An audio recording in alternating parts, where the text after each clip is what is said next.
وزیر قانون نے کہا کہ ECL سے نام نکالنے کے لیے اس پر نظر ثانی کی جاتی ہے، جائزہ لے کر بعض نام نکال دیے گئے۔ پورے دعوے سے یہ کہتا ہوں کہ نظر ثانی کا معاملہ آئین اور قانون کے مطابق دیکھتے ہیں۔ اب اعظم نذیر تارڑ صاحب کہیں کہ میں پورے وثوق سے کہتا ہوں ہم ہر کام آئین اور قانون کے مطابق کرتے ہیں، تو پھر اعظم نذیر تارڑ نے کہا کہ آپ کی جتنی لسٹ ہے اس کی اسکروٹنی کر کے دے دیں گے، اگر پہلے سے بتاتے تو اسکروٹنی کر کے آتا اور یہاں بتا دیتا۔ PTI والوں کو کہا، انہوں نے کہا اگر کسی کی ضمانت ہو چکی ہے تو اس کو دیکھا جائے گا، جو گڑھا کسی کے لیے کھودا جاتا ہے ہم خود ہی اس میں گرتے ہیں، اور چونکہ یہ ECL پچھلی حکومت PTI حکومت پہ ڈالا گیا۔ اس اجلاس کے دوران وفاقی وزیر قانون نے انسداد دہشت گردی ترمیمی بل پیش کیا، جسے غور کے لیے متعلقہ کمیٹی کے سپرد کر دیا گیا۔ اب یہ تو تھا دہشت گردی سے متعلق، اب آگے آ جائیں سپریم کورٹ کے ججز سے متعلق۔ سینٹ کمیٹی میں سپریم کورٹ کے ججز کی تعداد بڑھانے کے حوالے سے آج پیش رفت سامنے آئی ہے۔ سینٹ قائمہ کمیٹی انصاف نے سپریم کورٹ میں ججز کی تعداد میں اضافے کا بل منظور کر لیا ہے۔ جو قائمہ کمیٹی برائے سینٹ ہے انصاف کی، اس نے ججز کی تعداد بڑھانے کا جو بل ہے، یہ بیسیکلی 1997 کا قانون ہے، اس میں ترمیم کر کے 17 کی جگہ 25 کیے جا رہے ہیں۔ سپریم کورٹ میں ججز کی تعداد میں اضافے کے معاملے میں پیش رفت سامنے آئی۔ سینٹ کی قائمہ کمیٹی برائے انصاف نے سپریم کورٹ کے ججز کی تعداد 17 سے بڑھا کے 25 کا بل منظور کیا۔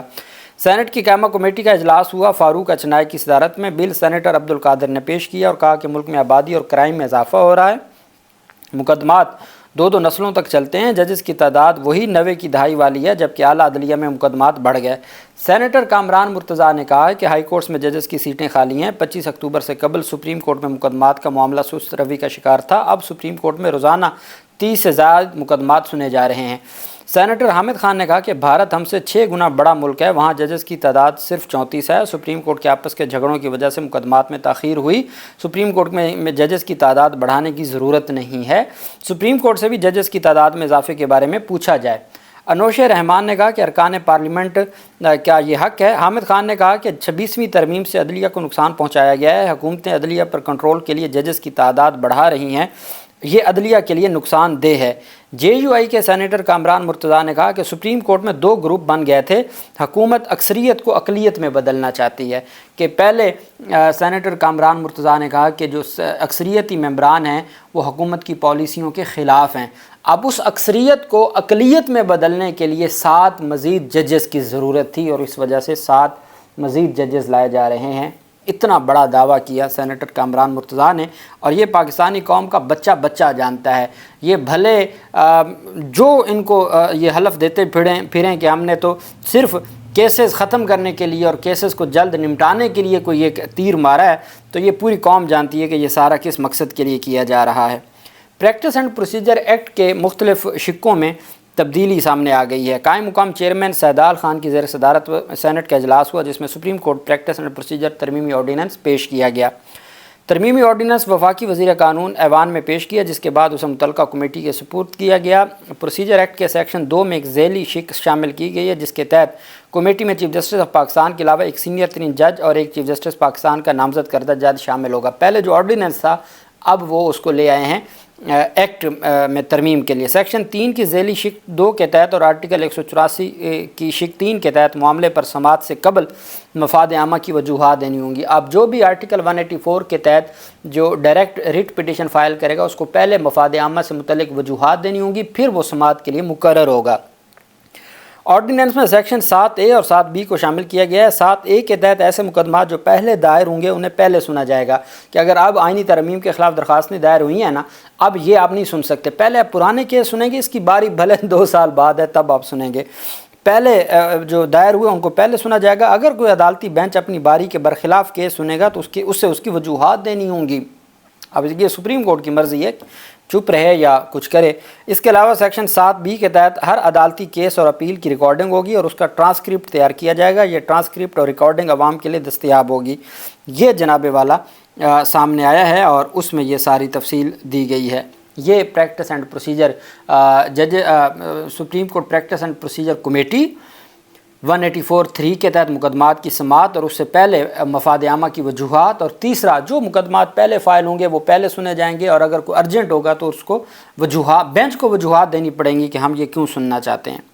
اب جانتے ہیں کہ الیکشن ہوا 29 اکتوبر کو اور آج 1 نومبر کو یہ نتائج جاری ہوئے ہیں۔ اس نتیجے میں یہ آج ہی 1 نومبر کا یہ نوٹیفیکیشن ہے سپریم کورٹ بار ایسوسی ایشن کا، اور اس کے مطابق جو صدر کے کینڈیڈیٹ جیتے ہیں وہ اس میں صرف جیتنے والوں کا لکھا ہوا ہے، اور اس کے علاوہ نہیں لکھا کہ دوسرے نمبر پہ جو تھا اس کا کتنے ووٹ تھے۔ پریزیڈنٹ وہی جو اعظم نذیر تارڑ گروپ کے 1637 الیکٹڈ ووٹ لیے ہیں انہوں نے، میاں محمد رؤف عطا۔ وائس پریزیڈنٹ بلوچستان یہ ہے ان کے گروپ کا، وائس پریزیڈنٹ جو کے پی ہے بلوچستان ہے وہ ان کے گروپ کا ہے، اعظم نذیر تارڑ گروپ کا۔ محمد اسحاق نوتزئی اس نے 1499 ووٹ لیے ہیں۔ وائس پریزیڈنٹ حبیب قریشی یہ ہے پی ٹی آئی کا حمایت یافتہ، اس نے 1495 ووٹ لیے ہیں۔ وائس پریزیڈنٹ پنجاب رانا غلام سرور یہ بھی تارڑ گروپ کا ہے۔ وائس پریزیڈنٹ سندھ جس کا کل میں نے آپ کو بتایا تھا خوشحال خان، وہ بھی پاکستان تحریک انصاف کا ہے جس نے 1430 ووٹ لیے ہیں، لیکن اس کو خطرہ یہ تھا کہ یہ 8 ووٹ اس سے یہ چھینے جا سکتے ہیں، تو اس نے اسلام آباد ہائی کورٹ سے رجوع کر لیا ہے، جس کی وجہ سے ان کا نتیجہ روک دیا گیا ہے۔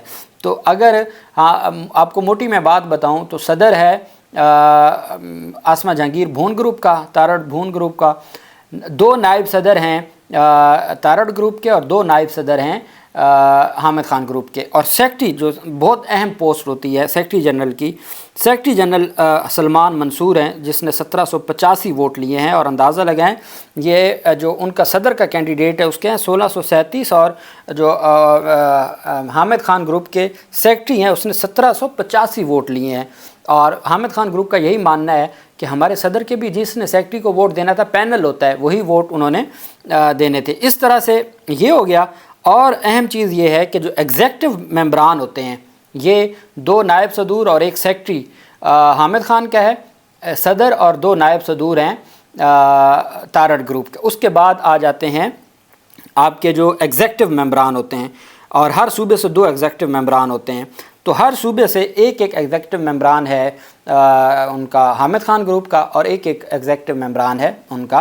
یہ پوری ایگزیکٹو جو بنتی ہے یہ ٹوٹل جو ایگزیکٹو ممبران ہیں اب 4 صوبے ہیں، اور ایک ہوتا ہے ملتان سے، وہ ایڈیشنل ہوتا ہے۔ تو اس طریقے سے یہ نتائج سامنے آئے ہیں جس کے تحت جو کہ ہاف جو سیٹیں ہیں وہ جیتا ہے تارڑ گروپ، اور ہاف سیٹیں جیتا ہے حامد خان۔ صدر کے کینڈیڈیٹ وہ ان کا جیتا ہے، اور سیکرٹری سلمان منصور جیتا ہے حامد خان گروپ کا۔ اور یہ سارے کا سارا معاملہ ہے۔ اللہ پاک پاکستان کا حامی و ناصر ہو۔ بہت شکریہ۔ اللہ حافظ۔ پاکستان زندہ باد۔